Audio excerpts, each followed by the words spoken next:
Hello, and welcome to my Hand-Eye Society Superfest talk on how to solo dev sustainably. I'm Devon Wiersma, and I'll be your presenter for this talk. Let's get into it. So who am I? Well, as you've suspected, I'm Devon Wiersma. I'm a solo game developer. Have about 6 years of game development experience overall. 3 of those are developing titles under the Devs Game label, which is kind of my own solo dev label that I use, just in my own capacity on the side. My day job is a full-time level designer at the Beans team. By night, I'm a solo developer. My previous experience as a level designer is in the indie space and the AAA space, so I have a little bit of experience in development previous to me going solo. I also have my BA in game design, and I'm a hobby graffiti artist, just to know a little bit more about me. So what kind of stuff have I done? This is all work that I've done as a solo dev. So I've published a rules light tabletop role-playing game and funded it through Kickstarter. And that was called Run, a tabletop role-playing system in 2020. Made a little game called Bombing, a graffiti sandbox, which is kind of a creative paint anywhere sandbox graffiti game. You can see the image at the top right there. That was in 2021. I also published a game called Lofty Quest, 3D narrative hidden object game, which is on the right as well. And I also I'm working on a game called Bombing 2, which is an open world paint anywhere sandbox graffiti game currently in development, a sequel to Bombing Graffiti Sandbox. That's to the bottom right. That's kind of what I've done as a solo developer and the projects that I've published. I've done some other stuff in addition to this, but these are kind of the major paid products that I've made in my time doing solo dev. So that's kind of where I'm coming at solo development from. Before we really get into it, I want to open with some disclaimers. So this is just kind of tips and methodologies that I've found work for me to developing sustainably as a solo dev. I'm coming at this as someone who has had experience in game development. I have a day job doing game development. I do this in my free time. This is not like universally applicable device or guidelines or advice. This is just what I found works best for my context. There's not really gonna be any one size fits all solution. Everybody works different. Every project is different. People solo dev for a lot of different reasons. So this isn't universally applicable. I can't cover every itty bitty step to developing a game, but just gonna kind of give methodologies and tips about how things that I found most effective for my processes. Also, you'll notice that I couldn't think of any good images to use for these slides, so I've opted to just I sought out stock photos of people who are sitting alone or doing things alone, going with the theme of solo dev. So I hope you enjoy that as we go. So let's get right into it with a little bit of an overview and introduction about solo dev itself. So first, here's what we're going to kind of go through. I'm not going to cover every step in solo dev, as I mentioned, but we'll start off with a little bit of an intro.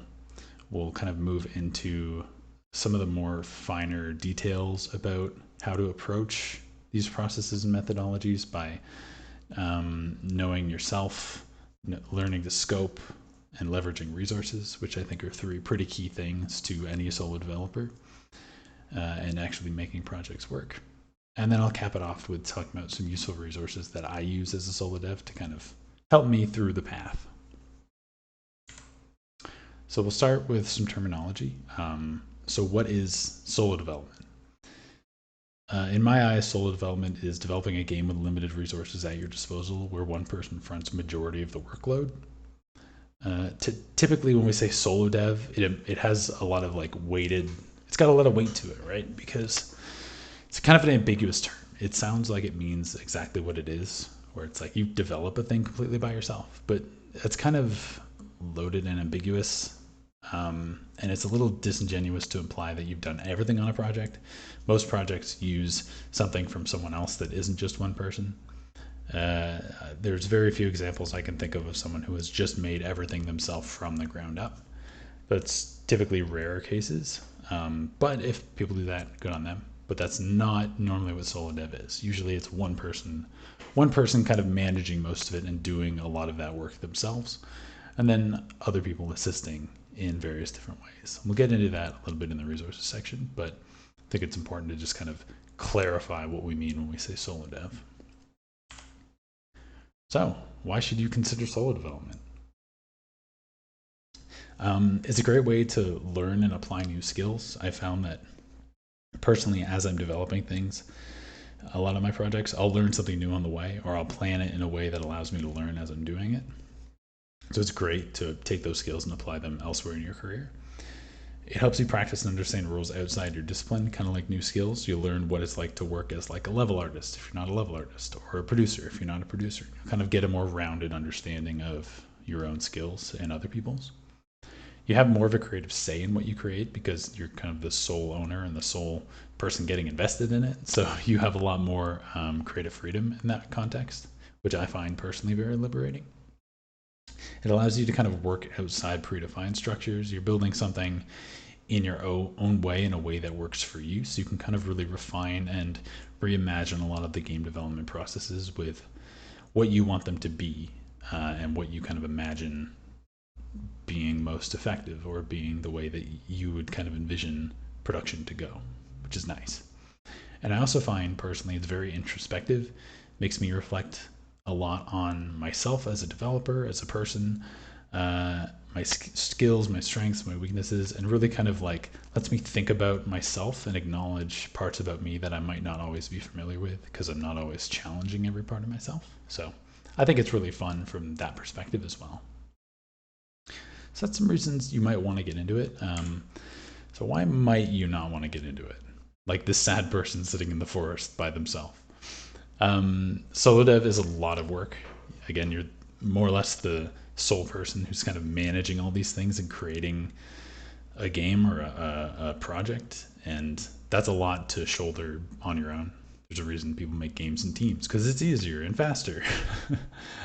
Progress is often slow on that point, where one person doing every single task on a project is going to move a lot slower than even two people. Having two people makes it move in double the time in theory, whereas by yourself, it's not going to be as fast.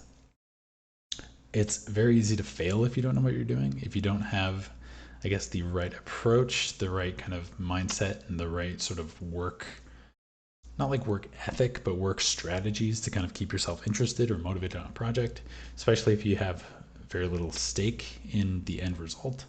It's easy to fail, and it's easy to kind of let that fall by the wayside. It also takes a lot of discipline, kind of like on the easy to fail note. Like you've got to be very disciplined about how you approach projects and how you work towards finishing things, or else they can easily not get done. And also, you probably won't make much money. I think the game industry has gotten better about this, but there used to be this kind of concept that like, oh, if you go indie, you'll just rake in the cash, and like that's not really the case, especially if you're making and marketing and building a storefront for a product yourself. It's very hard to do, and definitely, at least, probably won't happen on the first try. So that's just some things to keep in mind about why some people get turned away from solo dev. It's totally understandable, but it's kind of both sides to the solo dev approach. So with that out of the way, we'll get into it, and I'll start kind of identifying some of these practices and sort of thoughts and approaches that I found kind of informed how I approach solo dev myself, and what I find to be useful in terms of developing as a solo developer. Water break, 1 sec. So, part one, know yourself. On any game that hopes to develop sustainably and effectively, knowing a team is a key factor. Knowing what your team is good at and what they can and can't do very well, and then kind of understanding who is building the product. In the case of a solo dev, you're the person making this game, so you're your team, so you need to know yourself, because otherwise you're going to be building in a less effective way, in ways that are not towards your skill set. So let's get into some little, I guess, thoughts to kind of consider as you're your solo deving through yourself. So one important thing to know is what's your motivator. In my experience, loss of motivation in solo dev is often one of the faster killer of projects. Once you lose interest or once there's less momentum behind your game and what you find interesting about it, it dies off very fast. So identifying these motivators are very important, because if you're not motivated to work on your project, you probably won't finish it. This is a good opportunity. You want to really sit down and kind of examine what you value about the process and what work you enjoy doing. And you really want to focus on the process, not the product. So what you make in the end result shouldn't be the thing that motivates you. It should be, what about that process motivates you to get there? Because even if you make like the worst end product, or an end product that you're not totally interested in playing yourself, you're still able to finish it if you enjoy the act of creating it. So even if you make a game that you might not necessarily be interested in, as long as you had fun creating that whole thing, you're still finishing it effectively. And you're still going to be motivated throughout that development process. You don't want the thing at the end to be the thing that is kind of dangling the carrot in front of your face. And if you don't leverage these motivators that you find in yourself and remind yourself of why you're enjoying doing this, you will struggle to get to the end. And this is really good to identify these motivators and kind of come back to them as you work. So if you really enjoy, say, 3D art, and you're making a game, and then suddenly you find yourself like doing a bunch of UI, or having to program really complex systems, and then you kind of find yourself losing interest, you got to kind of step back and reevaluate about what motivated you to get into that process in the first place, and what is lacking about the process that you're doing right now that you need more motivation for. So knowing your motivators is very important to keeping yourself motivated through development. On that note, kind of strengths and weaknesses are also integral. They're good in their own ways. So strengths are good because they equal progress. If you kind of plan your project to your strengths, then you'll be working more efficiently and be able to have a consistent output. So if you are a 3D artist and you're planning a project that is in 2D, you might struggle a lot more than if you just built something in 3D that you're more familiar with. And that'll allow you to kind of make more progress as you go, because you're working in a medium or in a style or in a workflow that you already understand. On that note, weaknesses aren't necessarily bad. They teach you a lot.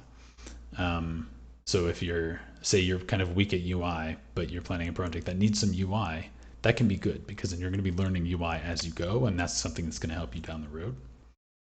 So it allows you to learn more of that skill. The problem is that when you plan a project that incorporates too many weaknesses, it'll kind of cause you to hit walls in your progress, which will slow you down and can kind of burn you out and lose that motivation as you work. And if you plan a project that's heavily factored around those weaknesses, you can hit those walls a lot.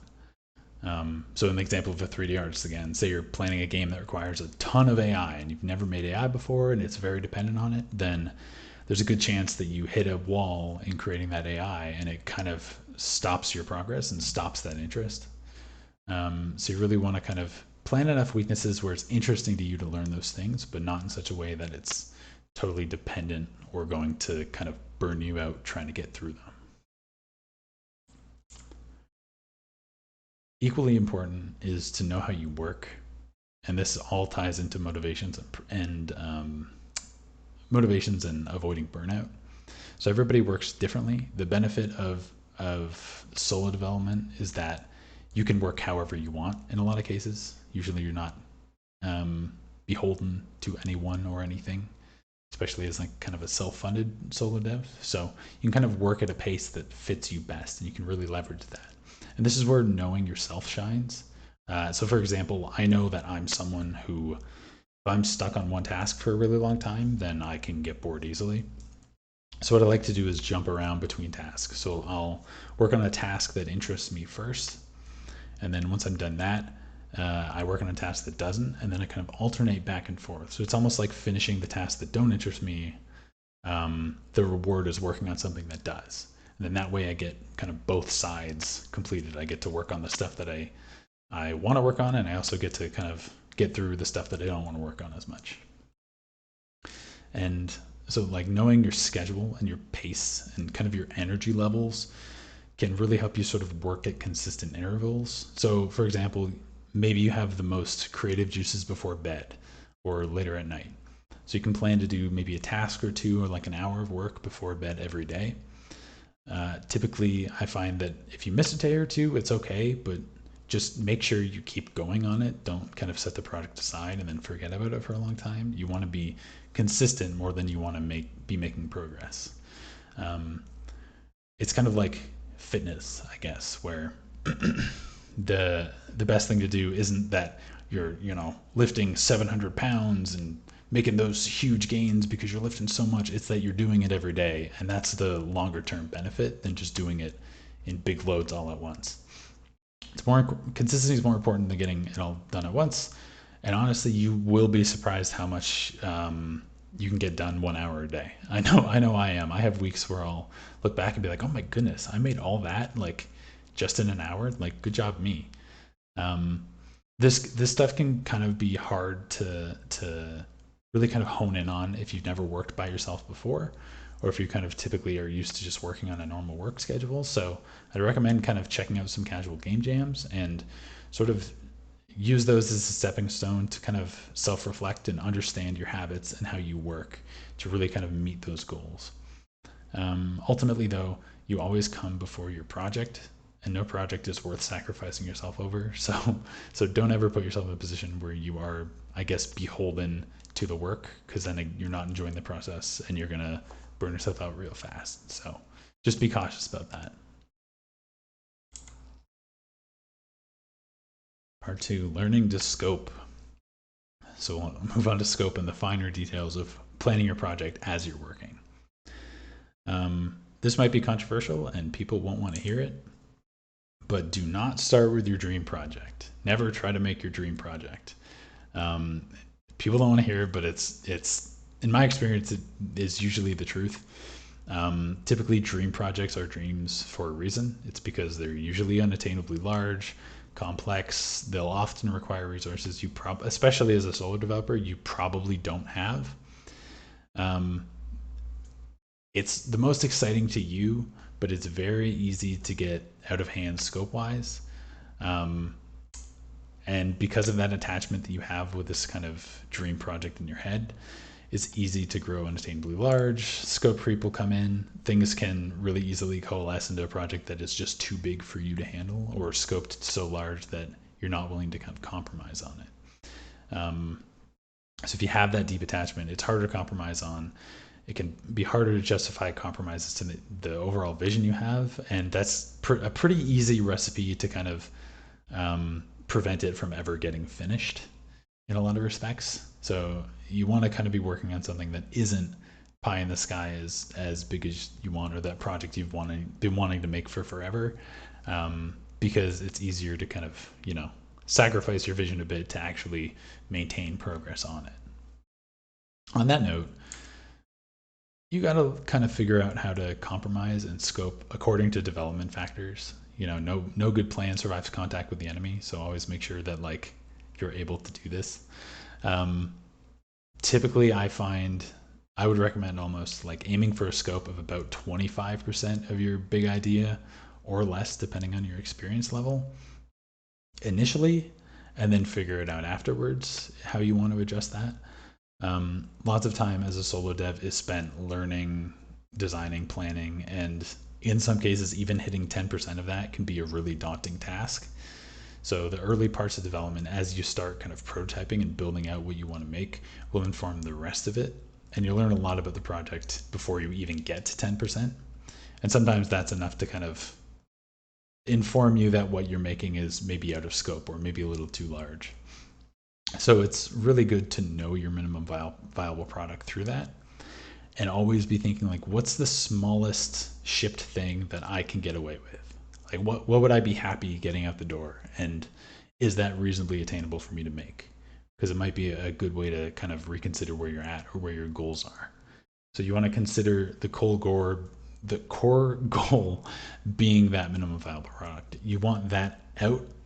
Anything else on top of that is extra, can come later if you have the energy and the motivation for it. But as you're starting, make sure that like you're making it as small as possible and then adding more later. Because if you can't ship the core anyways, then all those extra features don't really matter, because nobody's ever going to see even the core of what you've created.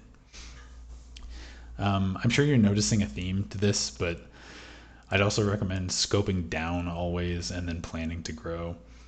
You want to think like a producer. You want to cut as frequently as possible, as often as you can, especially in the early stages. As you get more accustomed to solo development, this will change. But when you're really starting out, I think it's a really good idea to kind of make sure that this is reasonable and attainable towards your goals to finish something. And speaking of finishing products, learn to finish.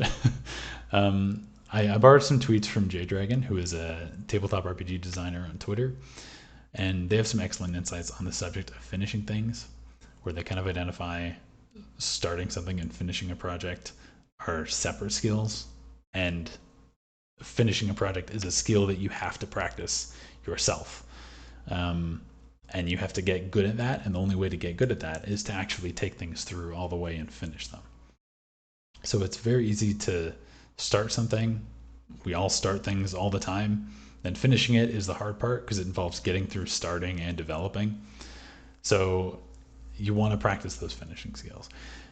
You'll get better at things like planning production details, scoping, cutting, and compromising, because you'll learn yourself through that process. And it sounds counterintuitive, but getting better at finishing something or compromising and making things smaller will actually make your projects getting larger more robust, because you can start planning additional features that you actually want in your game, and actually executing on them, because you know your limits and you know your abilities through that. But that's only going to happen if you start small, keep it simple, and that's why I keep reiterating about scope. Because once you get good at that, you have room to expand, and you have room to kind of build your understanding of yourself and what you're capable of, and then plan around that to create more finished stuff that is bigger and better and cooler. On to resources, and how you can use them to work smarter and not harder.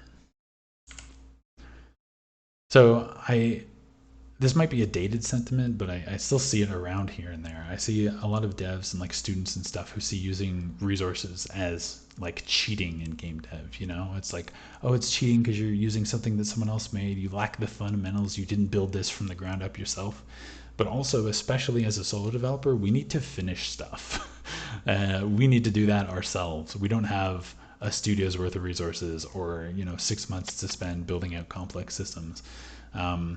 Working as a solo dev means you're working as one person, and your time is invaluable.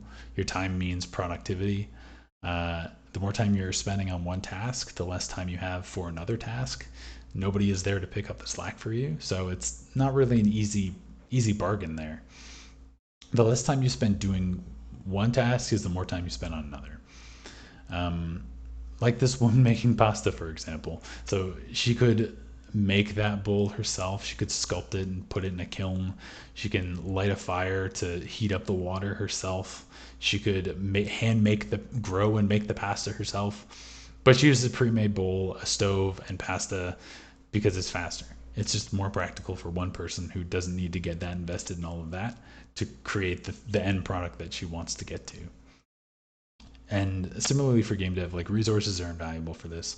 Pre-made assets are usually made by people with specific skills in a craft who know it better than you. Things like VFX, engine plugins, AI systems, things like that, like systems that will just help you improve your workflow tenfold when you learn them and understand how to use them as tools versus kind of shunning them and making them yourself. It also allows you to focus on what you want to work on and avoid doing tasks you might not have skills in yet. So kind of going back to strengths and weaknesses, if you can kind of find someone else who has already done a lot of the work on some of your weaknesses already, you can focus more on your strengths and make more progress. There's also some tasks that are very time intensive and can be difficult to parse without the know-how. So things like pathfinding, maybe building character controllers, modeling stuff if you have no modeling experience. So learning a lot of these things that are kind of tied to your weaknesses could also slow down production significantly. So it's good to kind of outsource those to people who have that know-how. And you can also treat your own work as this resource. So as you work, you can build out a library of assets, tools, scripts, things that you can kind of reuse and future-proof the work down the road that you do by building generically and modularly and complementing your own work with the rest of your work as you go down the road. This is even helpful for just game jams and stuff, where as you solo dev, you can make scripts that are helpful for any project that you work on in the future. And on top of all this, so there's some areas of game devs that's well explored by others, and you don't need to retread already treaded ground exclusively for your project. For example, for something like pathfinding system, unless your game is doing something very robust or intricate, you don't have to rebuild a pathfinding system from the ground up just to have AI. You don't need to make A star again. There are resources out there that you can simply download from like the Unity store or Unreal. Unreal has it, I think, built in itself too. You don't need to take an example, you don't need to like make a new wheel every time you're designing a car, right? A wheel's a wheel, and a wheel works for what it is. Making a new wheel is going to take time away from making the rest of the car. So just use an existing wheel. You can also work with others. I would recommend, if you're starting out with solo dev, is to be a little judicious about this and just be aware of the implications. So once you start working with other people on your projects, it's a lot more dependent on your soft skills like communication, business management, things like that. Those become far more important than your hard skills of simply focusing on developing the game.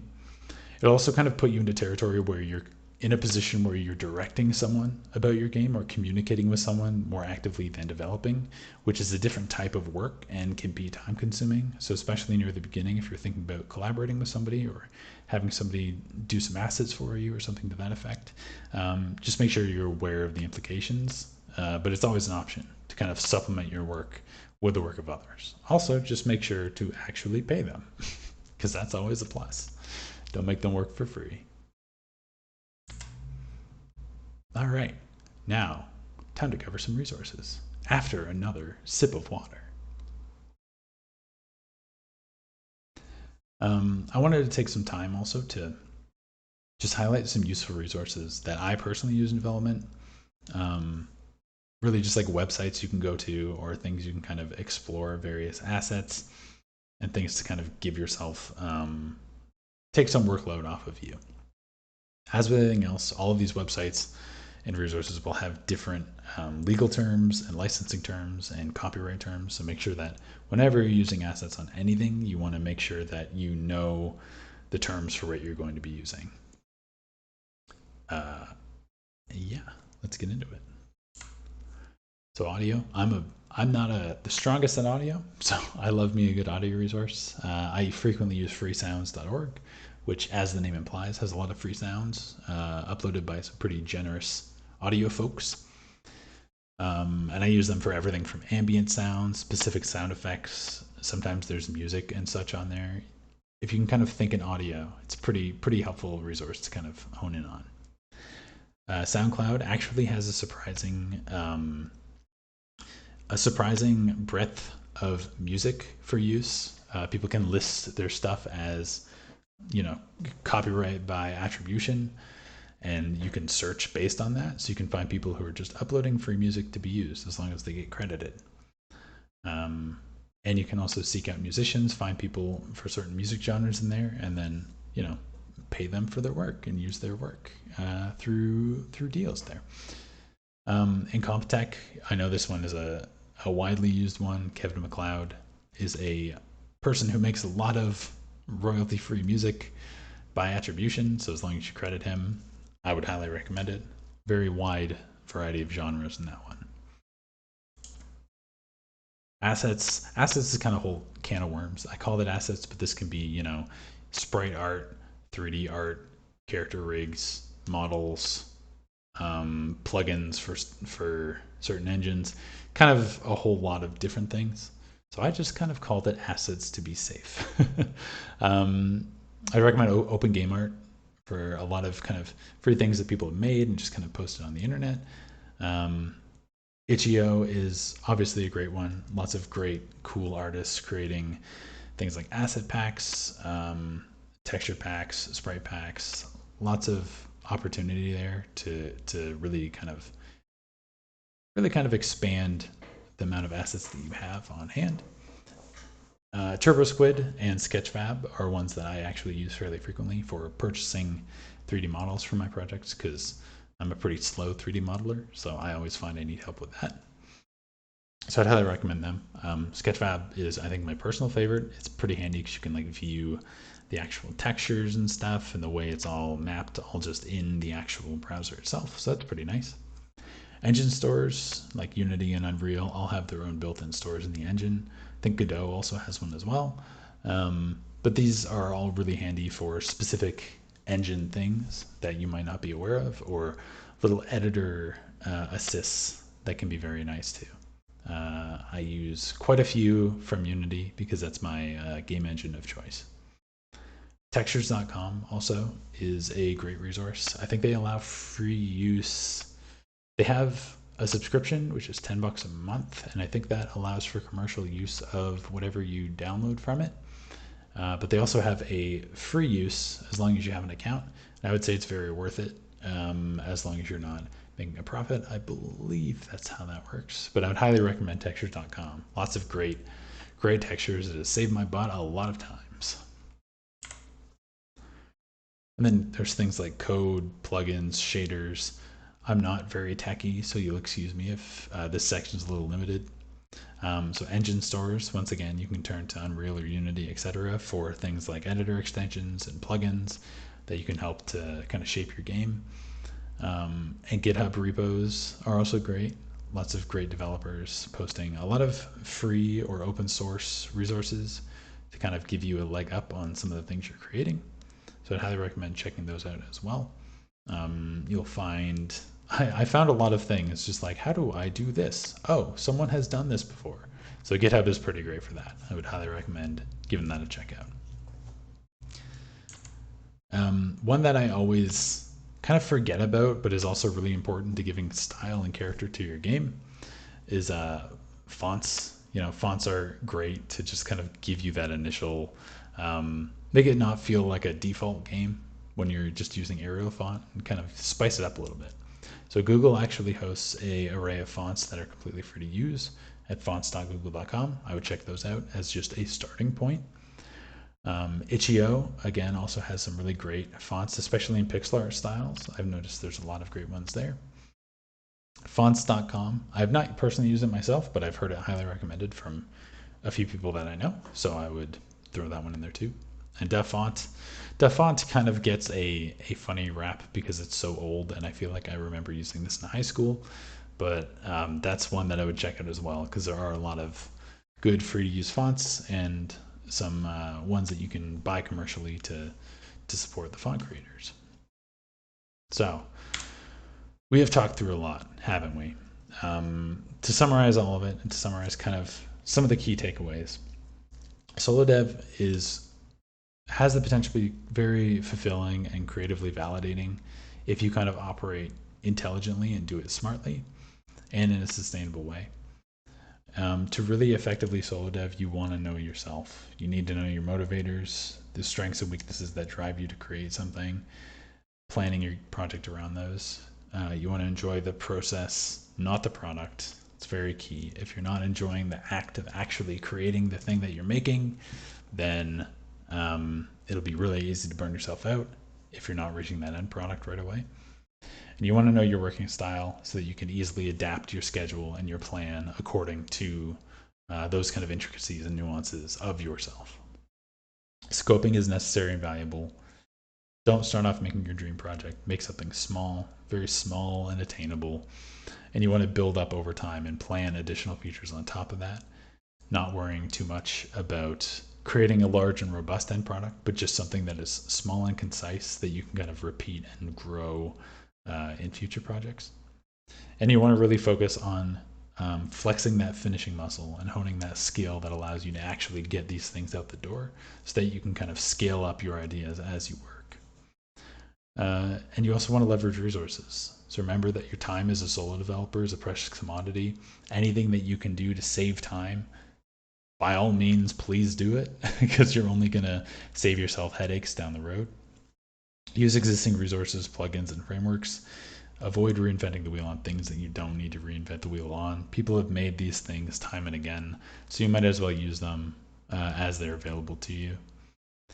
And you want to build up kind of practice building up a library of modular tools as you work for future use and future projects. So as you kind of create a lot of these smaller projects that you're getting out the door quickly, you can build up more tools and use them throughout those projects as you go.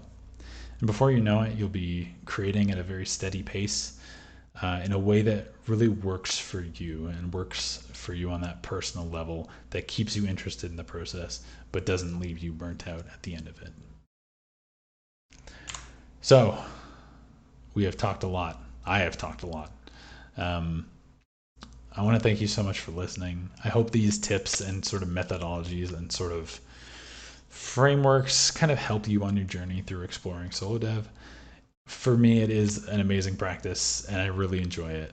And I hope it can be as fruitful for you as it is for me.